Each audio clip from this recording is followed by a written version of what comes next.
네, 국내에서 첫 중국 신종 코로나 바이러스 폐렴 확진자가 발생하면서 부산에는 확진 환자와 접촉한 사람이 2명 있는 것으로 확인돼 폐렴이 없더라도 감기 증상만으로도 이번 바이러스 감염을 의심해야 하는 상황인 겁니다. 이번 설을 어떻게 나느냐가 우한 폐렴 관리의 분수령이 될 전망입니다. 우한 폐렴 이야기가 유평론가님 지금 뭐 언론을 거의 도배하다시피 하고 맞습니다. 있습니다. 네. 지금 어떻게 진행되고 있습니까? 일단 지난달 이 중국 우한의 한 수산 도매시장을 중심으로 집단 발병한 우한 폐렴으로 불리는 신종 코로나 바이러스입니다. 네. 문제는 확진자도 사망자도 급속도로 늘고 있다는 점인데요. 지난달 중국에서 처음으로 발견된 이후로 지난 14일에는 태국에서 그리고 19일에는 우리나라에서도 확진자가 나왔습니다. 네. 이에 대한 불안감으로 어제는 미국과 코스피 증시 모두 휘청이는 그런 모습이었는데요. 경제까지 영향을 미치고 있군요. 맞습니다. 네. 어젯밤 중국 후베이성이 발표한 바로는 네. 중국 내 444명이 감염됐고 사망자 또한 17명으로까지 지금 늘어난 상황입니다. 네. 상황이 계속 악화되니까 우한시 거주자들의 이동 자체가 지금 금지된 그런 상황인데요. 네. 문제는 외신에서 이미 중국 내 감염자가 수천 명에 달하고 있다. 이런 보도까지 나오고 있는 상황이라서 지금 우려가 깊어지고 있습니다. 그러니까요. 저도 예. 들어오기 전에 외신을 좀 확인해 봤더니 뭐 동남아부터 시작해서 멕시코까지 의심 환자가 계속 지금 나오고 있다는 소식이 들려던데요. 참 무서운 기세입니다. 이거 서 대표님, 이게 지금까지는 없었던 신종 바이러스라는 이야기죠, 그죠? 네, 맞습니다. 네. 신종 바이러스입니다. 그 폐렴 같은 그 질환을 일으키는 바이러스를 코로나 바이러스라고 네. 하는데요. 그 지금까지 알려진 코로나 바이러스는 네. 6가지였습니다. 네. 보통 우리가 감기에 걸리는 코로나 바이러스가 4종이 있고요. 네. 사스, 메르스까지 포함해서 6종이었는데요. 이번에 이제 미국 질병관리센터가 우한 폐렴을 7번째 코로나 바이러스로 새롭게 등록시켰습니다. 이게 그러면 이게 변호사님 사스하고 메르스처럼 이게 위력이 크다고 봐야 되는 건가요? 어떻습니까? 그렇습니다. 2002년에 네. 그 사스 바이러스는 전 세계적으로 퍼져 나가서 8천여 명의 감염자가 생기고 700명이 그때 사망했고요. 난리가 났었죠, 네. 그때. 그리고 네. 또 2012년에 발생한 메르스는 네. 우리나라 병원 내 감염으로 인해서 186명의 확진 환자가 나오고 네. 사망자도 38명까지 나왔었습니다. 음. 그래서 사스는 독성이 강하고 네. 메르스는 전파력이 강하다고 했던 그런 기억이 나는 것 같습니다. 둘 다 그런 특징이 있었어, 네. 그죠? 각자의. 네. 그때 바이러스 옮길까봐 버스 타면 이거 버스 손잡이를 잡아야 되나 말아야 되나 네, 뭐 맞습니다. 이런 생각까지 하고 네. 그때 그랬었는데요.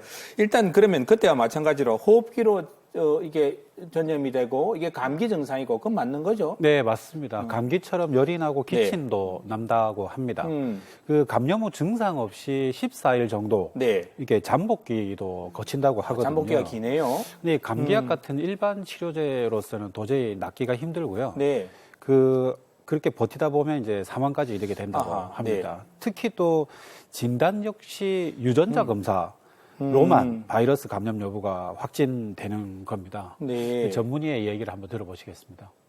우한 지역에서 발생하는 특별한 균에 의한 폐렴이라고 보면 되는데 흔히 생각하는 호흡기 질환처럼 발열, 호흡 곤란, 기침 등이 이제 주된 질환입니다. 그 치료법이 최근에 아직 밝혀지지 않아 치료가 어려운 질환입니다. 중국 우한 지역에 방문하신 분들은 꼭 인근 병원에 방문하셔서 폐렴 증상이 있다면은 진료를 받으시는 게 좋을 것 같습니다.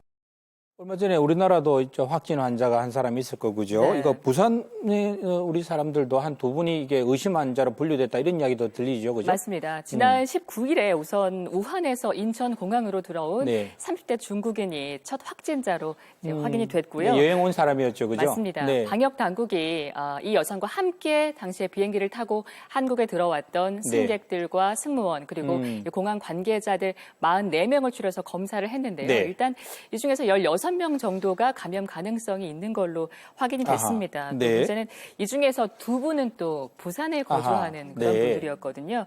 그래서 일단은 잠복기로 알려진 14일 동안 혹시나 감염 증상이 나오는지 계속해서 당국이 체크를 하고 있다고 하네요.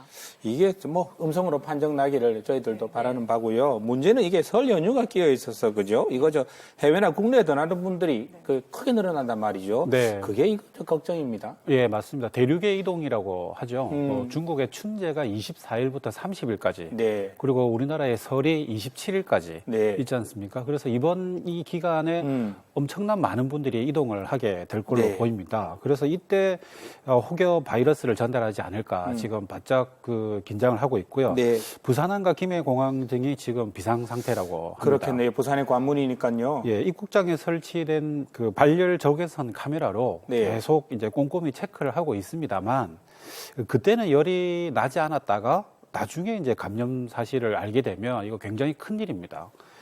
이 방어선이 뚫릴 경우에 확산될 수 있어서 네. 부산시뿐만 아니라 경남도가 지금 바짝 긴장을 하고 있습니다. 오늘 오전에는 전국 단위 긴급 방역 대책 회의가 열리기도 했습니다. 아하, 네. 오늘은 주로 나왔던 내용들이 이제 설 연휴를 맞이하여서 시민들에게 불안하지 않도록 대응 요령들이나 예방 수칙 등을 적극적으로 알려달라는 당부들을 했었습니다. 부산대병원이랑 부산의료원에 있는 국가지정격리병상을 지금 병상을 다 비워서 환자가 발생하면 즉각 입원 가능하도록 준비하고 있고, 또 보건환경연구원에서는 의심 환자가 생겼을 때 검체를 바로 검사할 수 있도록 지금 시스템을 구축해서 부산시 안에서 신속하게 대응할 수 있는 예방 체계를 지금 구축하고 있습니다. 그 정부도 지금 감염병 위기 경보를 네. 관심 단계에서 주의 단계로 상향 조정했습니다. 그리고 부산보건환경연구원이 영남권 의심 환자를 관리하고 있는데요. 네. 발열, 기침, 가래, 호흡기 곤란 뭐 이런 것들이 나타나면 일단 관할 보건소로 네. 빨리 이제 연락을 해야 되고요. 부산보건환경연구원이 검사를 진행하고 질병관리본부에 이제 연계를 하게 되고요. 그리고 치료를 받는 시스템입니다.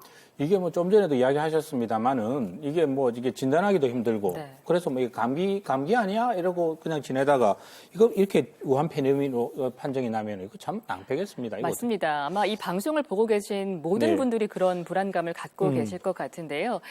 이 코로나 바이러스는 무엇보다 이 확진자와의 접촉 가능성이 있었는지 여부가 중요하다고 합니다. 현재 신종 코로나 바이러스 감염증은 1번이 역학적인 연관성이 있어야 됩니다. 그러니까 우한을 여행을 했다든지 아니면 확진자와 접촉을 했다든지 이게 제일 중요하고요. 두 번째로는 열이 나거나 호기, 폐렴 증상이 있어야 이 두 가지가 다 맞아야 의심 환자로 분류를 하는 겁니다. 변호사님, 이게 무엇보다도 이게 먼 지역을 여행 하고 온 분들 이런 분들이 또 특별히 더 주의를 네. 해야겠습니다. 이거 어떻게 하면 좋을까요? 아무래도 가장 기본은 중국을 여행하고 오셨거나 아하, 아니면 네. 아까 나왔듯이 공항이라든지 부산항, 터미널 여러 지방에서 오시는 분들이 섞인 곳에 갈 때는 항상 네. 조심해야 될 것 같고요. 아하. 또 가장 이제 바이러스이다 보니까 닭이나 오리 등 가금류의 접촉을 피하고 네. 그다음에 가장 기본적인 거는 이렇게 외출하고 왔을 때 우리가 손발을 비누로 잘 씻는 그렇죠. 거. 네. 그리고 애매할 때는 마스크 착용. 네. 네. 가장 단순하지만 이런 방법들이 가장 효과적이라고 합니다. 기본을 지키는 게 제일 중요하겠죠.